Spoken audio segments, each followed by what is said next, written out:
Om Yogena Chittasya Padena Vacham Malam Sharirasya Cha Vaidyakena Yopakarottam Pravaram Muninam Patanjalim Pranjaliranatosmi.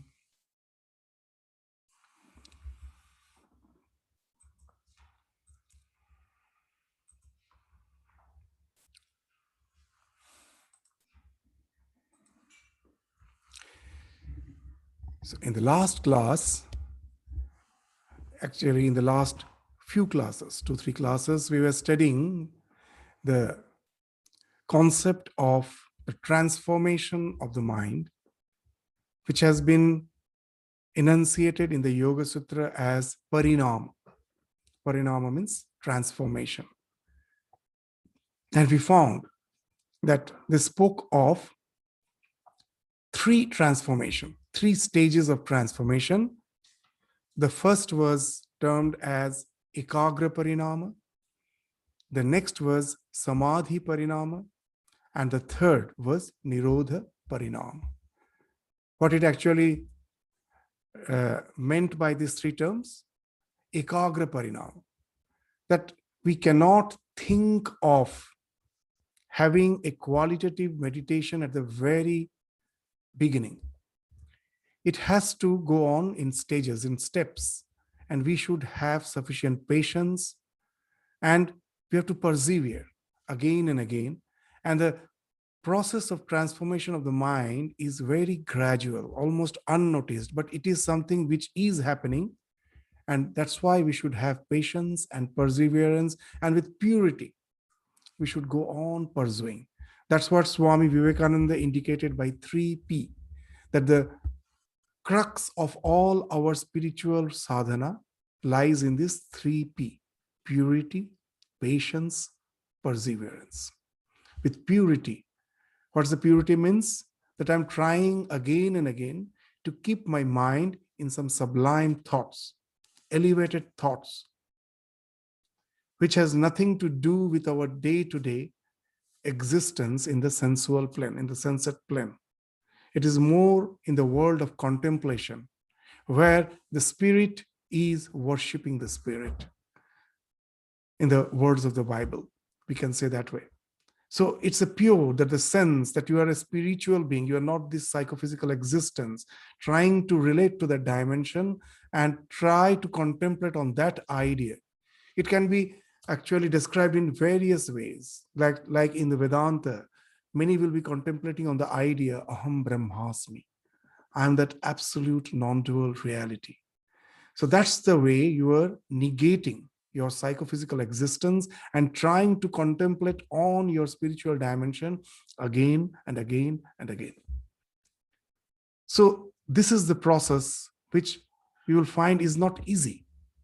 At the beginning, you will find that very easily the distractions, they come and disturb your meditation. That is quite obvious, because that was our way of life. That is the sarvartha has been spoken of. Sarvartha, the mind has various pursuits. And I was quite happy with all those pursuits. And now when the awareness came that I have to make it ekagra, one-pointed, by constantly, repeatedly thinking of my spiritual ideal, I have to just go on repeating swadhyaya. I find the mind gets easily distracted. Why? That's because the subconscious mind is much stronger than our conscious mind. Whatever I'm trying to think consciously with my conscious mind is something very feeble, very weak.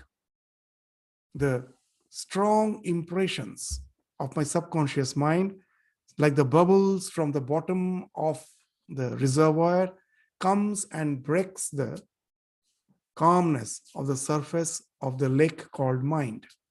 That's constantly happening. There's a very funny incident related by Ramakrishna, that one person was forcefully converted to some other religion. And when he was converted, he was asked to repeat the mantra or the syllable which is befitting to that other religion. And now this poor fellow was the worshipper of the Divine Mother. And now, though he was repeating the syllable which is something suitable for the other religion, now and then it was interrupted by the chant of the mother. And now the one who converted him, they became very much angry. They came and told that we will just simply smash you, kill you, if you again repeat the name of the mother. Now this man very nicely told one thing: please forgive me. The syllable which you have asked to repeat, it's just up to the throat. I'm just repeating with my tongue. But from beneath the throat, my entire body is filled with the name of the Holy Mother, of the Divine Mother. And that mother now and then is as if thirsting out, pushing out the syllable which you have asked me to repeat. So in Bengali, he told that Jagodamba tomader ishwarke thele thele diche, is pushing out, thirsting out. This is the way he's saying the same idea, the power of the subconscious mind, which is constantly pushing out your ekagra vritti. But we need not get disheartened. Constantly we have to go on trying again and again. Why? Because how that mind got saturated with all those distractions, that sometime I have thought them consciously. Something which I like. Suppose I'm sitting for meditation and suddenly the thought of, say, that any delicacy comes to your mind. You have actually consciously, for the first time, enjoyed that delicacy. Maybe it's the donut you have enjoyed sometime. It's not that the donut is the thing which was already in your mind. For the first time, consciously, someone told it's something wonderful test. Come, let's test it for the first time. Consciously, you did it. It went to the subconscious mind. So anything which is in your subconscious mind has entered through the conscious mind. So that's how the subconscious mind has got saturated. So the only way I can cleanse my subconscious mind is by trying something new, which would enter through the conscious mind. At the beginning, I will find that the force of the subconscious is very strong. It is throwing out my conscious attempt, but I need not be disheartened. Why? Because I know each and every attempt, in spite of failure, is creating an impression which is going to my subconscious mind. It's a very subtle process. It's maybe not visible. Just the example which we gave, a stone, a coarse stone lying on the bed of the river over which the water is flowing, the stream is flowing.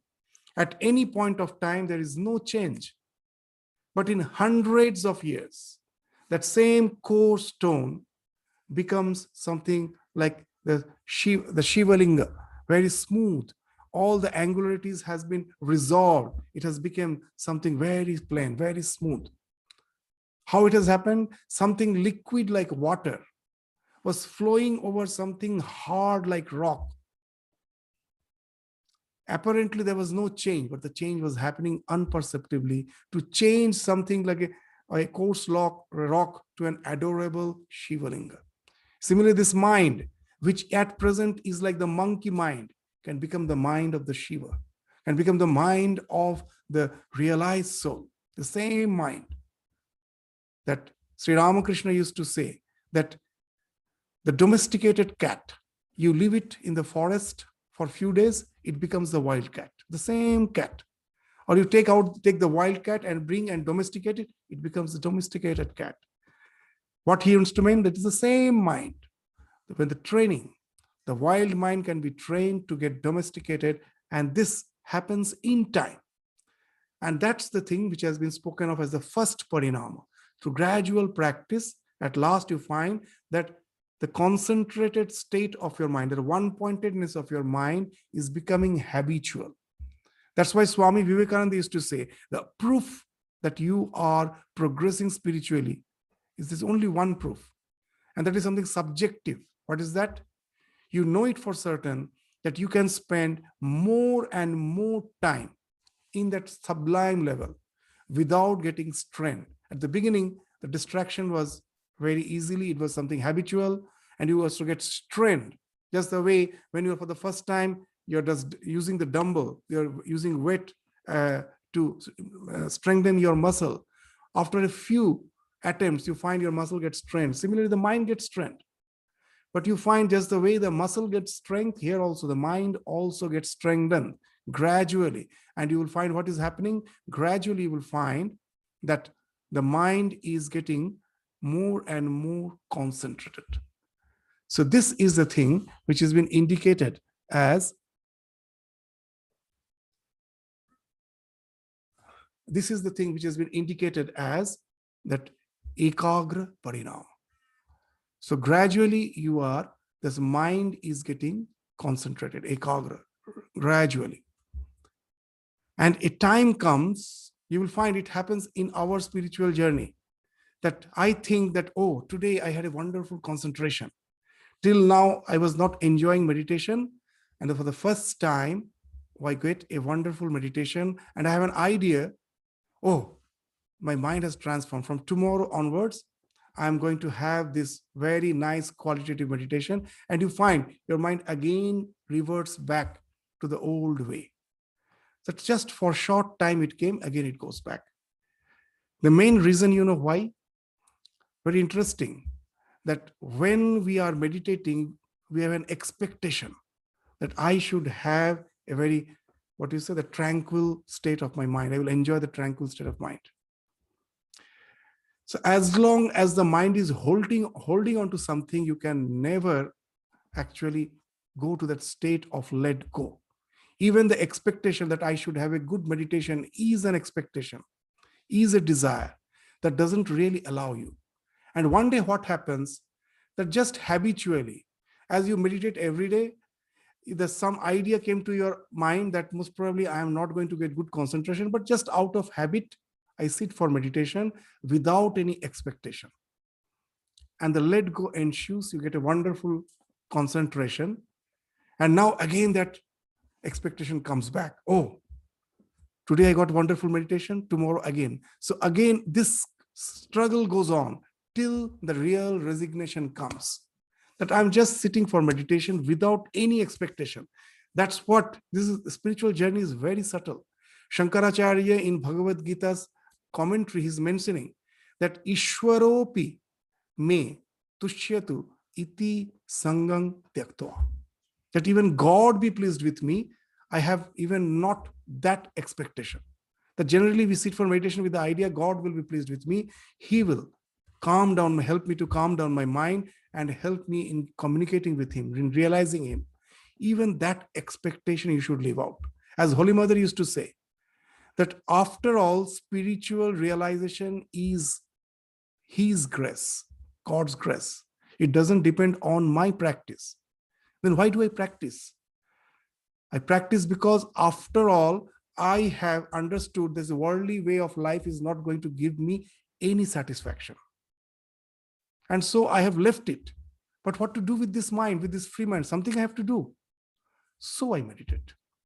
That as I have now renounced the worldly pursuits, mind cannot just stay simply empty. Mind is like water. If you just leave it, it will flow down. Unless you pump it up. Unless you pump it up, it is just going to flow down. It cannot just stay in one place. You have to pump it up. The meditation is just to keep that thought in an elevated level. Why we meditate? This idea is everywhere. Even in Bible, you get the story of the 10 virgins. That speaks the purpose of meditation. What's the purpose? That the 10 virgins were waiting for the groom to come. That one of their friend was married and the groom was supposed to come, so they were waiting. And one fell asleep. So when the groom came, the one who fell asleep couldn't see the groom. The idea is that the entire purpose of meditation is to be awake. When the groom comes, when the divine grace comes, we don't know. That is not in our hand. But unless I am awake, if I have fallen asleep, that realization won't happen. Sri Ramakrishna used to give another wonderful example, that there were two farmers. One farmer just was a traditional farmer. His forefathers were also farmer. And the forefathers told, never listen to this weather forecast. Whatever may be the weather forecast, forget about it. Every year at a particular time, plow the field, plow the land. And other farmer was a bit educated. He thought that what's the use of plowing the land if there is no rain? So he saw the forecast that there is not going to be any rain this year. He didn't plow the land. The other was not bothered about the forecast. Just his father has told, plow the land at such and such time, he plowed. And now the weather forecast proved to be false. And there was suddenly a torrential rain. Now, who is going to get the benefit? The one who has plowed the land. When the rain comes is not in our hand. But unless I have plowed the land, I am not going to get the benefit. So this is the wonderful balance between Purushakara and Kripa. The grace is a big factor in the spiritual life, but that doesn't mean I shouldn't be trying in any way. Purushakara and Kripa. When the grace will come, I don't know. We find everywhere, even in one of the Tagore's song, very wonderful it has been told, that everyone has went out on the full moon night for picnic. But I am staying, I didn't go out. I am staying in my house alone. I have kept it very clean. And I myself am just waiting, cleansed my house, and I am awake. Why I am waiting, I don't know when the beloved will come. So I have not moved out just for the picnic. I am waiting, cleansed my mind, awake, waiting when my beloved will come. That wonderful, that song is Aaj Jyotsna Rate Shobai Geche. When I am not just saying the words because many of you may not know, but the idea is this. So this is the thing which speaks of gradually that changing the mind, gradually. Expectations come back, again the let go comes, and this let go becomes a habitual state, and then the mind becomes more and more concentrated till a time comes, a day may come, it may so happen, that blessed moment, that while meditating, you forgot yourself. You forgot about the world. You forgot about the time. You were totally absorbed with the object of meditation. That's the state of samadhi, swarupa shunyaiva, that I am meditating, that swarupa, that subjective experience, that has fallen off. Artha matra nirbhasa, only the object of meditation, that is that enlivened in your mind. That's the state of samadhi. So through ekagra parinama, at last you may go to that state, but know it for certain again, that samadhi matram, in that state you cannot continue. Again the mind may come back to the ekagra state. Now you have already made that concentrated mind the habitual state, but just to forget yourself and go and get absorbed in that samadhi, for that again that practice has to go on till the time comes, you will find, when the mind is habitually getting to that samadhi state. As we find in the life of Ramakrishna, as we find in the life of Chaitanya Mahaprabhu, as we find in any of the highly spiritually evolved soul, that the samadhi state is something has become habitual. Very easily they go to that state. But that's not the final. Very interesting. After that comes the subjugation of the mind totally. Very interesting thing. Most of us don't understand that why, when I am constantly in samadhi with the idea that I am Brahman, I am the Atman, enjoying the bliss, what's the need even to transcend that? In the Yoga Sutra, there's the idea of para vairagya, renunciation, supreme renunciation. That idea is wonderful. Just with a funny incident, we will try to relate what this para vairagya is. Now your mind has been cleansed. No thought, even the thought of your limited amness has gone. It goes again and again to that state of samadhi, which is repeating, I am not the mind, I am Brahman. Who is doing that? Very interesting. It is the mind which is saying, I am not the mind. Still the mind is there. It is not your real self. Your real self is beyond the mind. So in Mundaka Upanishad, there is a wonderful term to indicate that who has reached that final state, the one who is not ativadi, ativada, that we, most of the time, what we do, we speak something which is beyond our realization. Vada means word, ati means to transcend. So we are all ativada. When I say God, it is ativada. I have not realized God. It is just a mere term for me. So when I say God, it is ativada. I am saying something which is beyond my realization. The one who has realized, absolute realization has happened.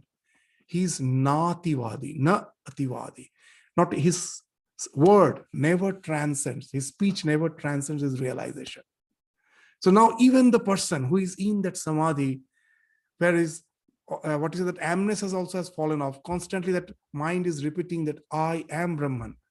Know it for certain. Still the mind is lingering with one thought. I am Brahman. It is the mind.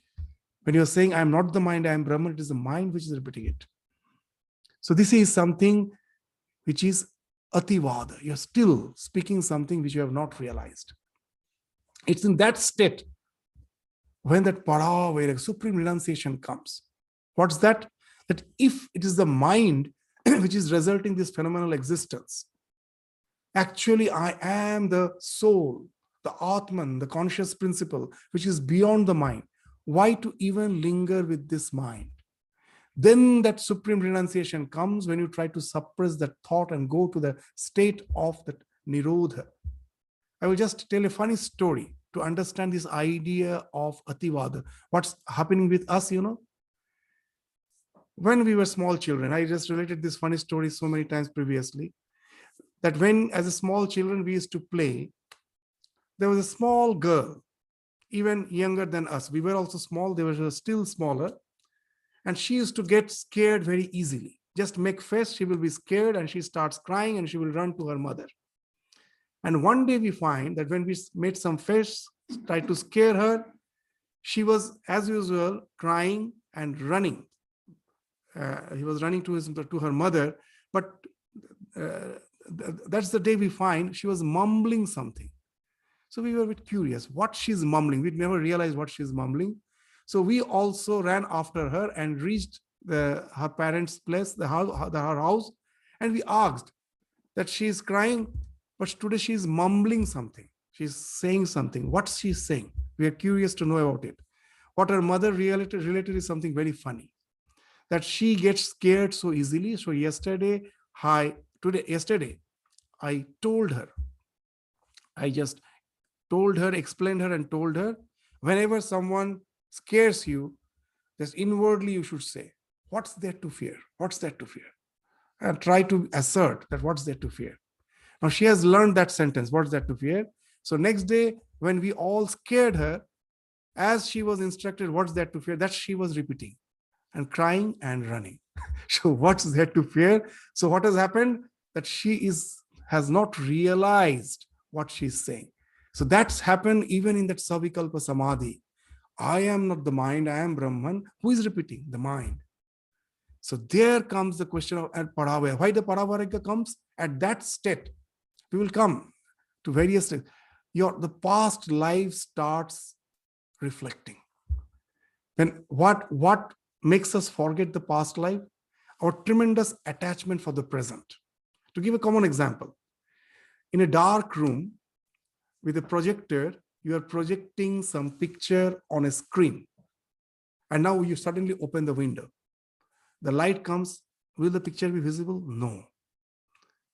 Why? Is it not there? It is still there. But when you open the window, the light comes, this projection becomes feeble. It's as if shadowed by the external light. So similarly, in the subconscious mind, the pictures of our past life is there. But as long as the windows of our five senses are open and we are constantly interacting with the present world, there is so much of this light, of this conscious awareness, the subconscious is almost not visible. So in spiritual life, when you go to that state of samadhi, where all your biases has fallen off, all your immediate so-called responsibilities has no meaning for you, then the mind easily transgresses to the past. We will come even to a particular sutra which deals with it, most probably possible today itself. And when you go to the past, what you see? That for lives together, what we were doing. We were born, our parents told us that try to be a responsible person, study, or whatever it may be, develop some skills, marry, have children. And then we find that as per the instructions of the parent, that's what we do. And after some time, we reach a plateau. All the purpose of life we have achieved. Then we don't know what to do with the life. A sense of meaninglessness comes. Then the decay, old age, death follows. That I was doing repeatedly, life after life. What's the purpose? And that's the reason when the para vairagya comes. That as long as even the stress of mind is there, I will be just continuing with this useless pursuits in cycle of avidya, kama, karma. Ignorance results in desire, that results in action. Avidya, that kama, karma. It goes in cycle for birth after birth. What's the use of it? It's no meaning. With this, the para is extreme vairagya comes. Let me get rid of this mind. Even the bliss which comes from the thinking that I am the Brahman, that contemplation, let that also go. Let the mind be totally suppressed from all sorts of pratyayas. And that leads to the nirodha state. Now again, that practice is required. Now your mind is full of that ekavritti. I am Brahman, I am Brahman. You're suppressing. Most probably after a few practice, one day you can arrest your mind for some time. But the subconscious mind is full of that ekavritti. They come and again break it. You start again thinking of that sublime thought. Again it's suppressed. And that's how this suppressed state becomes more and more habitual. And at last, this results in this pratiprasava, the dissolution of the mind. To give a common example, how it happens, the mind, if you take an example, is like a spring. In a spring, if you keep a weight, it will extend. You release the weight, and again, it will go back to its original position because it is elastic. But there is something called elastic limit. If you keep a weight, it's a particular weight, an optimum weight, which the elastic cannot actually help, which is something more than the elastic limit, then what will happen? The elastic will become plastic. The moment you remove the weight, you will find it cannot go back again to its original state. It has become permanently elongated. So that is the idea of elastic limit. Similarly, the mind has a limit. When you are arresting the mind for some time, it again springs back to that thought, ekavritti. But if you go on arresting, a time comes when the mind loses the capacity again to go back. Now it's pratiprasava. The way the mind has evolved, now it starts falling off. In the Yoga Sutra, the example will be given. Just the way a stone from the top of the mountain, when it is released, it just simply falls down. The mind starts getting dissolving back to its original constituents of the Prakriti. Not to bind you anymore, to let you, render you freedom to reach the state of Kaivalya. So Yoga Sutra, that's why in the last class also we are saying that this is the idea many of us don't like. So Yoga Sutra says that what all stages are possible, we have told. Now it's up to you to decide how much you do. But you know what happens? When we really go to that state of samadhi, then that paravairagya comes, then it comes. And then to release the mind is something very, very commonsensical. Not now. You know why? When Swami Vivekananda was delivering a lecture of that ultimate realization, when you go beyond the mind, some lady was terrified. She stood up and told Swamiji, what happens to our individuality? Just like a salt doll, it has gone to the ocean and merged. What happens to my individuality? I'm gone. And Swami Vivekananda told a very interesting thing. Madam, you are not individuals yet. You become the individual when you reach that state. This such sentence, sometimes I find that Swamiji is saying, I find that what is the meaning actually? But actually it's a wonderful meaning. You take the word individual. What it means? That which is not divisible, that which cannot be divided. At present, the sense of individuality which we have is actually a congregation of constituents. Panchakosha, this mind, body, senses, all these things constitutes the sense of me. So how can I be individual? So it can be divided into so many constituents. When you reach the state that you are the Atman, that cannot be divided. That is the real individual. That's why Swamiji is saying, madam, you are not individual yet. So when you reach that state, then you will be an individual. And after saying that, this is also something, a very high philosophic thought, which is very difficult for us to relate. Then the example Swamiji is giving is something wonderful. He says, madam, we are like just small children, quite happy with the toys and with the chocolate. Someone comes and says the child, what's nonsense? You are just busy with these toys and chocolate. You have to grow. You have to be a scientist. What I do when I become a scientist? Most probably you become an astronomer. You will be gazing at the stars, just finding out new galaxies, stars. Oh, that's so boring. My toys, my chocolates, they give me more happy. Why should I leave them to just gaze at the stars? The child never understands. But the scientist who has really started gazing the stars, it is his passion. He knows the joy out of it. That Swamiji is saying, a dog who is very busy in enjoying the food and sees his master, the astronomer, gazing at the sky, the dog thinks he is mad. What he is doing? So that's what our condition is at present. When we think of losing the individuality, we think it's something horrible. Okay, that's why the scripture says that whatever you feel, do that. Do you feel the idea to be at bliss with the idea that you are the Atman, you are the Brahman, or with the idea that you are communing with the divine is something desirable? Well, go for it. Know it for certain as you grow. As for the children, as the children grow, the toys falls off automatically. Here also, the scripture knows very well. They are like the beneficial mother. They say, take this much. When we evolve to that state, the other state comes spontaneously. So we need not bother about it. Let's not fight whether that is desirable or not. That's what we do. We are yet to pass the state of the preparatory stage. And we are just fighting that whether it's good to go for the post-graduation in this stream or that stream. Let us forget. Let us first cross all these preparatory stages, and then that stage, that realization for that stage, the liking for that state, the urge for that state will come spontaneously. So these are the various states which wonderfully were spoken of as the three parinamas.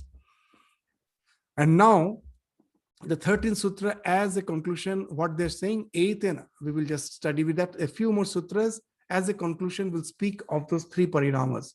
That etena bhuta indriyeshu dharma lakshana avastha parinama vyakhyata. That this nirodha parinama, samadhi parinama, and ekagra parinama, which has already been dealt with till the 12th sutra, is explained, vyakhyata, with the help of threefold transformation. What are they? Dharma, lakshana, avastha. This is a bit technical, but as the sutras are there, we will just deal with it very quickly. That that what this dharma, lakshana, avastha means. With the help, instead of trying to understand with words, example is the best way. Just take water. The water has three states, avastha, three states. What?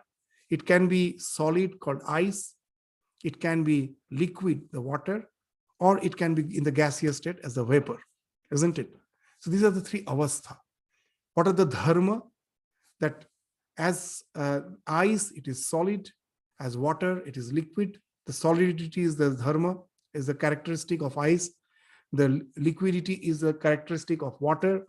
And the gaseous state is the characteristic of the vapor. So these are the three dharma. And lakshana, this lakshana is something important. It's a temporal characteristic. That when the ice is getting converted into water, you're heating up, first you will find that the temperature of the ice is increasing. A time comes, which we have all studied in the basic science, that is called latent hint. That is, you will find the temperature is no more increasing for some time. But that's the time when the temperature is no more increasing, but the ice is gradually melting, it is becoming water. So the heat which was used previously for increasing the temperature is now used to convert the state. There's a latent heat.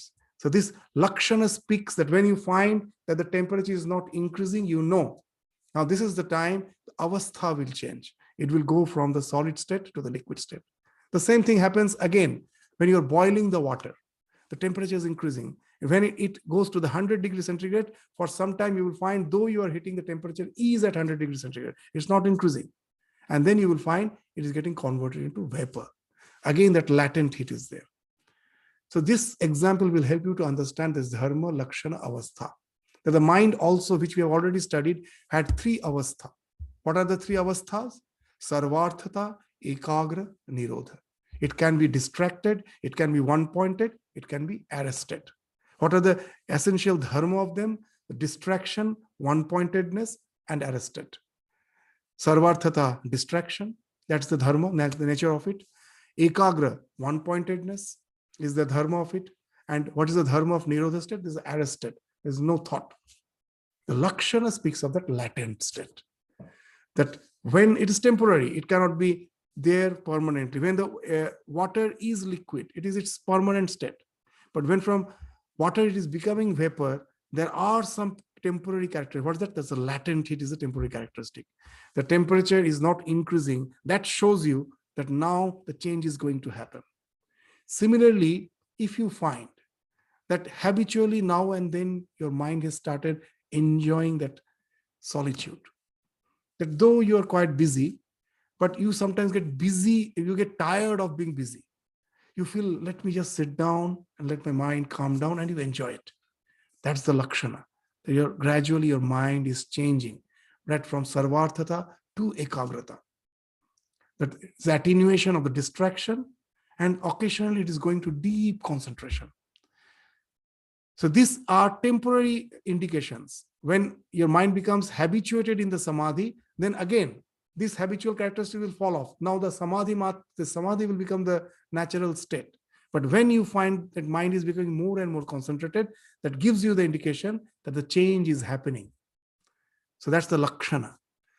And why it has been told? Because there is some sutra coming after this, which will indicate that just by seeing a person, you can foretell that what transformation is going to happen. That the young Narendranath, extremely restless. Chaitanya Mahaprabhu as a child, extremely restless. But whenever he hears the name of Lord, suddenly he becomes very calm. Swami Narendranath, so restless that it's almost impossible to control him. There were 3 caretakers to take care of him because the mother used to get tired. But the mother at last found out a wonderful way. When Naren is extremely restless, somehow get hold of him and pour water on his head, repeating the name of Shiva, he becomes calm. Lakshana. This shows what he's going to be. So that's being indicated in this sutra. So this parinama which are happening, this goes through these 3 stages: dharma, avastha, lakshana, which speaks of the gradual transformation which is bound to happen in near future. So it's a bit technical sutra, but with the help of example, we are just trying to understand what actually it intends to say. The 14th sutra, again, that also is a continuation of that.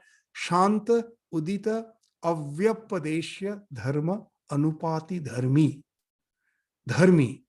Dharma dharmi means the characteristics and the one whose characteristic it is. So here dharmi means the mind. The mind has 3 dharma, 3 characteristics. Shanta, that when it is changing from one state to the other, the previous state is becoming more and more shadowed. Udita, the new state is rising. But it doesn't happen just in one go. Avyapadesha speaks of that latent transformation. That gradually it is happening. It's not visible, but gradual latent transformation from the Shanta to Udita is happening. It doesn't mean that this mind is different from that mind. It is the same mind. The dharmi, the same chitta, from one state is becoming subdued, the other state is rising. So this dharmi is that's the thing which we have spoken just now. It's the same mind, as Sri Ramakrishna says. When it was that when the cat was in the jungle, in the forest, it was a wild cat.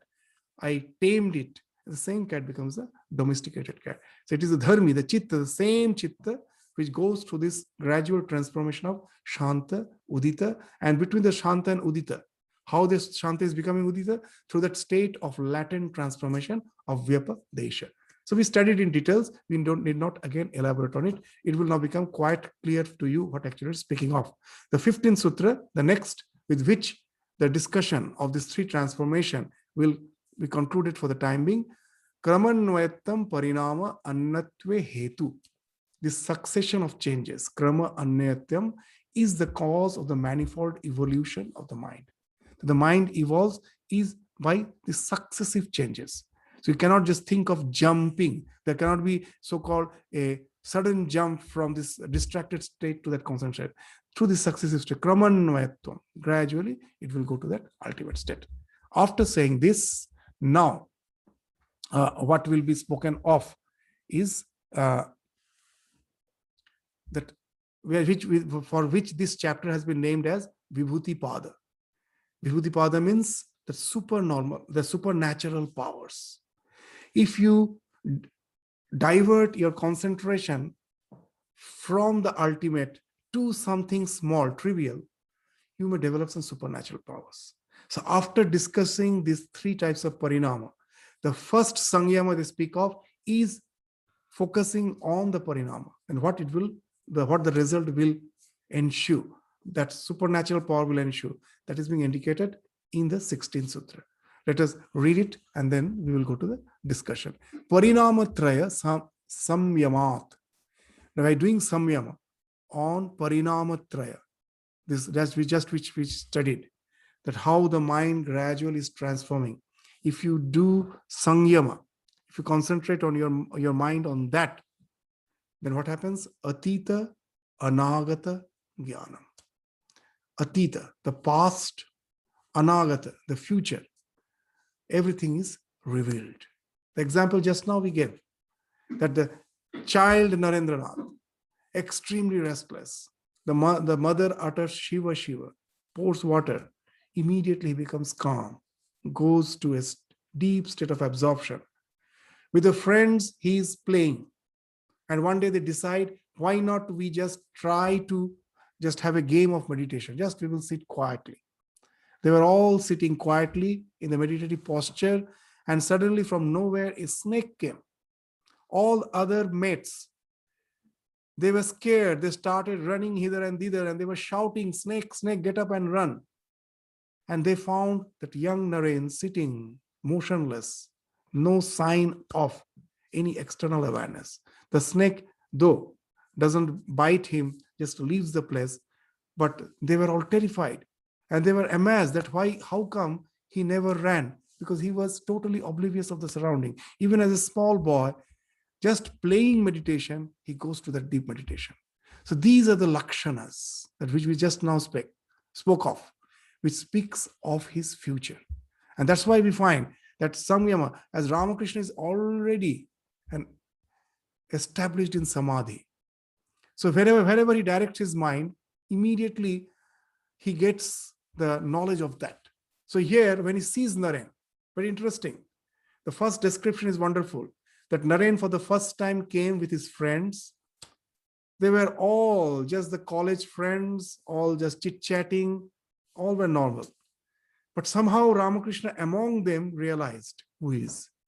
He saw that this boy, though he is behaving just like any other boy, but one thing he noticed, his hair was disheveled. He was not bothered about his dress, whether it is he's properly dressed, the hair was disheveled. The others were all, were properly dressed, with their properly groomed. Somehow they find that he is not bothered about his external look. Not only that, he saw that his eyes, that large eyes are indrawn. And immediately he recognized that the words in that our Ramakrishna's life, that Ramakrishna was amazed to see that such a soul amongst the commoners in the huge crowd of the Calcutta, that all have nimno drishti, all are totally engrossed in the sensate pleasures of life. And he was amazed to see such a pure soul among them. Immediately recognized how the one who has went to that realization, when he's diverting his mind just to see as if the inner being of the person, immediately it gets revealed, immediately picks up. That's why we find that how nicely Ramakrishna is picking up from among the common young boys, the one who are really going to transmit his message. That how that power comes? Because he can see the future. How he can see the future? Just by the Lakshana. He had wonderful ways. He will just weigh the hand or some other physical indications by which these Lakshanas, he will come to know that what his real trait is. Outwardly, they may look like just any ordinary boy, young boy. And that's how he used to choose. Sometimes someone just seeing Ramakrishna Samadhi told, just started what's immediate, that a spontaneous excitement came and started just shouting, "Oh Lord, please bless me." And Ramakrishna is whispering to other, "Tar hoyeche." Means it is not going to happen. He immediately understood that it is a temporary excitement. It is not meant for him. So that's how that avastha. It is not that just that temporary excitement you get and it is going to transform your life. It speaks of certain traits which becomes visible to a person who is already adept in deep contemplation. He changes that contemplation just to find out your nature, it gets revealed. And that's why we find that those who are a real guru, you will find that the disciples are all sincere. The true sign of a guru is what type of disciples he have. Sometimes we will find that an organization has been formed, many are thronging, but in a very short time you find a lot of scandals are coming up. That speaks what? That no one can understand others' mind. As Sri Ramakrishna used to say very nicely, that apparently the water may appear clean. For any shallow pond you go, apparently the water is clean. Just you shake it a little, all the dirt, all the mud will start coming out and it will just simply make the water look dirty. That cleanliness is gone. So for most of us, our mind is that shallow. It needs to be just stirred a little and all the dirt starts coming out. So that's the thing that Sri Ramakrishna, with his spiritual power, can. Notice, we are giving this example because this example will prove that these are just not meant for some academic purpose, that these are possible in the lives we have seen. And it's the truth. Any of this spiritually illumined soul, you will find, just by seeing the Lakshana, can indicate that this future destiny is there waiting for him. It's not just that they are biased. It's only as per our capability, they just help us, they just pick up and help us to progress further. So Parinama Traya Sangyamat Atita Anagata Jnanam. That's what's spoken of in the 16th. The 17th Sutra is very interesting. What it speaks of, Shabda Artha Pratyayanam Itareta Adhyasat Shankara Tat Pravibhaga Samyamat Sarvabhuta Ruta Jnanam. I don't know whether you've heard of, there are nowadays many who can understand the language of the animals. The animals also can communicate. I don't know whether you have heard of Anna Breitenbach. You can search in the internet. You'll find wonderful. That lady looks spiritual. Just she's communicating with any animals. And she can know their problem. And sometimes, instead, some animal which has become like predator, she can make them go back to the forest. So there is no need to kill that animal. She can communicate with them. She understands their language. And she's actually called by various organizations because she has really solved the problem. There was no need to kill the animal. She could somehow communicate with them and change their ways. Once she knows their problem, she will relate it to others. And that way, they take some measures by which that there can be some peace, that animal need not go on attacking the human beings. And that way, she is actually a well shot after this animal communication, for animal communication. She is a very well-known figure, Anna Breitenbach. So this Ruta Gyan, Ruta means to understand the language of anyone. So what they're saying, very interesting. These words, these sutras are really very scientific. That thousands of years back, we are really amazed to know that they really have went deep into the psychology. What they're saying, Shabda Artha Pratyayanam Itareta Adhyasat. Let us try to understand part by part. Shabda Artha Pratyaya. Very interesting. We think without language we cannot communicate, but we forget. We all, as a child, when we were born, we had no language. We knew no language. We learned the language. How we learned the language? Just by observing. It's very interesting. It's not the language comes first and then the knowledge. First, by observation, you learn the language and then the knowledge starts dawning in. What's the process? Just take an example. That the small child is very intensely observing. What he's observing? When he's picking up the language, his mind is something very fast. Everything is just observing and collecting very fast. Just in 2-3 years, it learns so much language. For us to learn a language, what we do? That in my mother tongue, suppose a word is there, what's its equivalent in other tongue? That's how we learn. But the child has nothing to refer to, no language. How is learning the language? So just give a common example. You hold a flower in one hand and say flower. Now he's observing, nothing else. He, with his ear, he hears the word flower. With his eyes, he's seeing the flower. And now he associates these two. What is this words? Let us try to understand. Shabda. When you say flower, this is the Shabda. What is the Artha? The flower in your hand is the Artha. What is Pratyaya? Unless you know these terms, it is very difficult to understand this sutta. You find very interesting. Pratyaya means the way it is reflecting in your mind. To give a very common example, our mind is constantly breaking into thoughts. The thoughts are the vrittis. They're like waves. And what's the knowledge? Whatever is getting reflected on that wave, the content of the wave is knowledge. When a flower is there externally, the waves of my mind is reflecting the flower. That reflection of the flower in the mind is the knowledge. That's what I know. So pratyaya is the knowledge.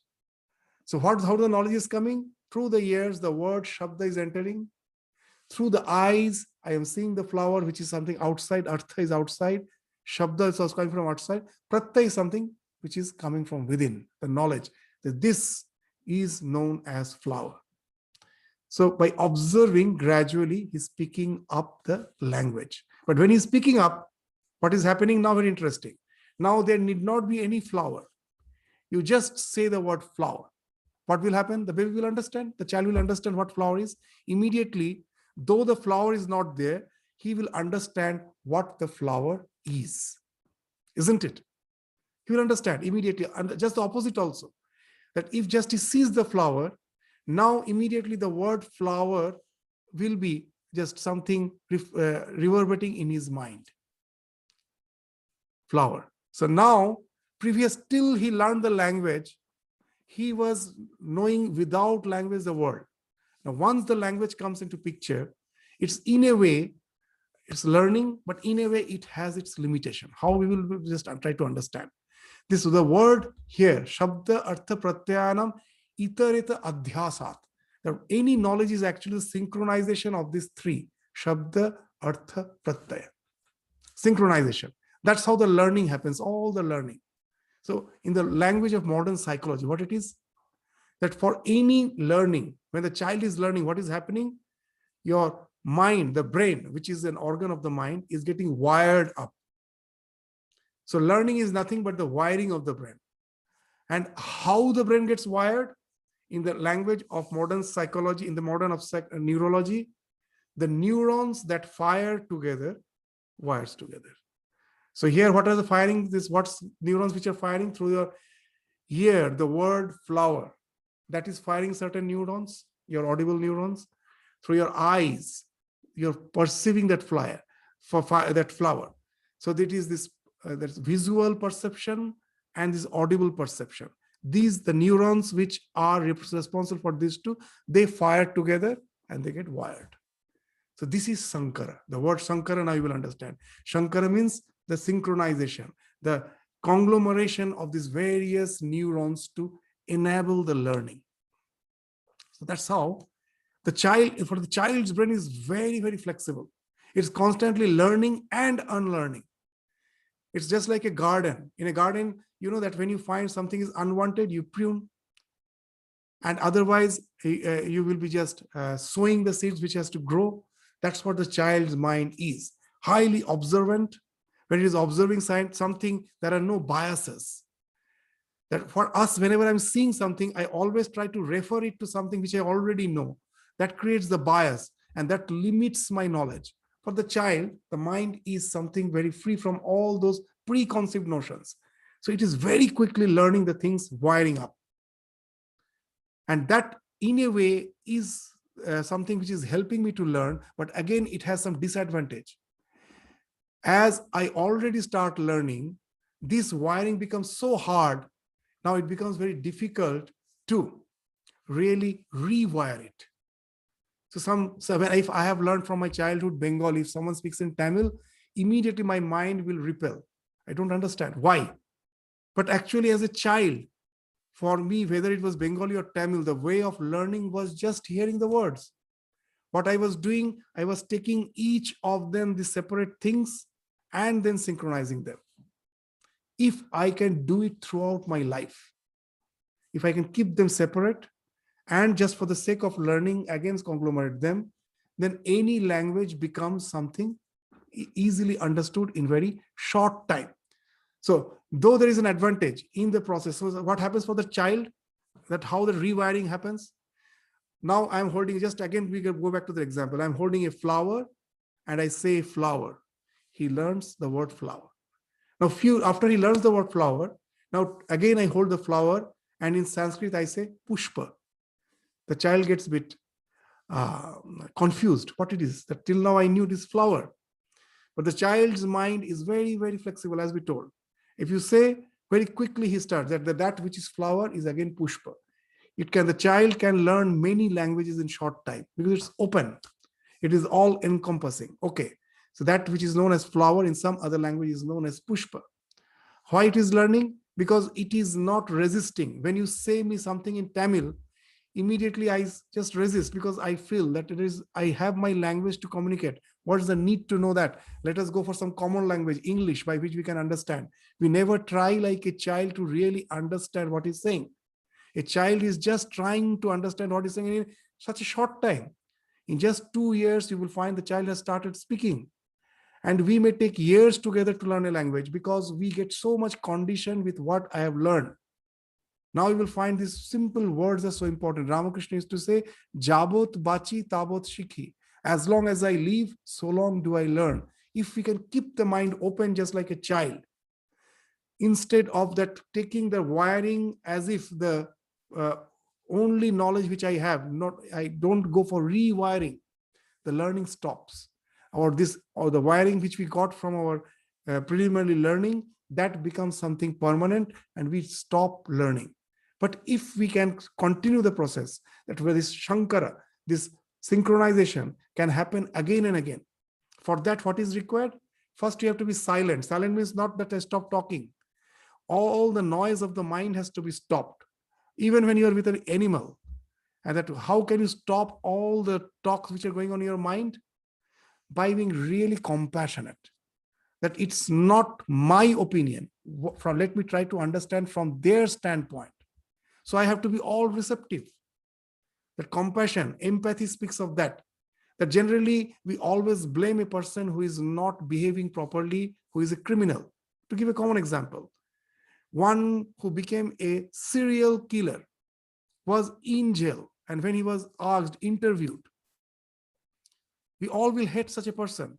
But when he was interviewed, you will find that you can develop a sympathy even for a serial killer. What he's saying?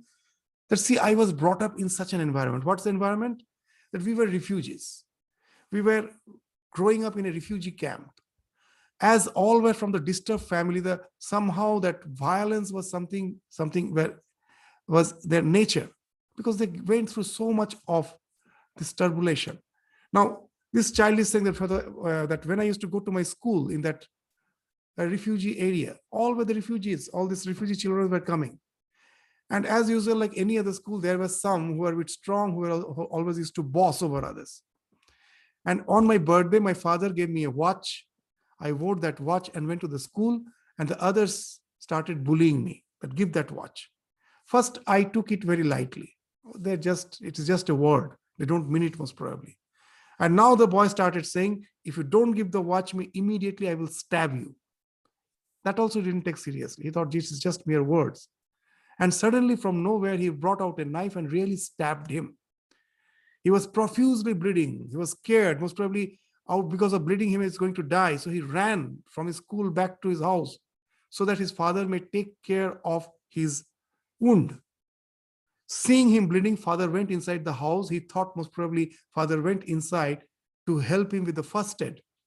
But instead, what his father did, he brought a knife and gave it to the child and told, go back immediately and stab the boy who stabbed you. So this is how he was brought up. So now what you can expect from such a child? Are you really going to hate him? Or if you just think in a different way, that I am blessed, I was brought up in a family which was quite stable, which had good values. If I was in his position, if I was born in his place, can I assure that I would have been the same saintly person as I profess to be? Is not the environment also a big factor? Is not that 99% chance I would have been the same person who is? So this empathy comes when you are opening your shoes and trying to wear other shoes and know where it pinches. And from the end, that speaks of opening up your mind to really relate with that's love and compassion. That's why you will find when the child has not started speaking, the mother understands everything of the child because there's love, compassion. She's open. There's no need for language. She understands everything. In the life of Holy Mother, for the first time when she went to South, very interesting. She was a Bengali. She knew no other language. In South, the South Indians in Bangalore, they were all South Indians. They were speaking the Kannada language. When Holy Mother was there, all this Holy Mother, what they were speaking, they were just nodding their head. A brahmachari, he thought that no one is understanding. So he tried to interpret. He told, okay, let me just, what mother is saying, let me tell you. The moment that this brahmachari started, this novice brahmachari started interpreting, all got annoyed. They said, stop, we understand what mother is saying. So this love, compassion is the thing which is the real communication happens, where you open up, you're fully observant, you try to just relate to that person, and you will find then you with preconceived notions, you are not with your biases, with your preconceived notions, you are not trying to judge someone else. You are not anymore judgmental. You are just trying to accept that person as he is. And then the wonder happens. There's no need for language. The child doesn't need a language to explain the mother what it needs. And that's, again, in the Holy Mother's life, is a wonderful example. There's Swami Atulananda, Gurudas Maharaj. He's the first Westerner who heard Swami Vivekananda's lecture.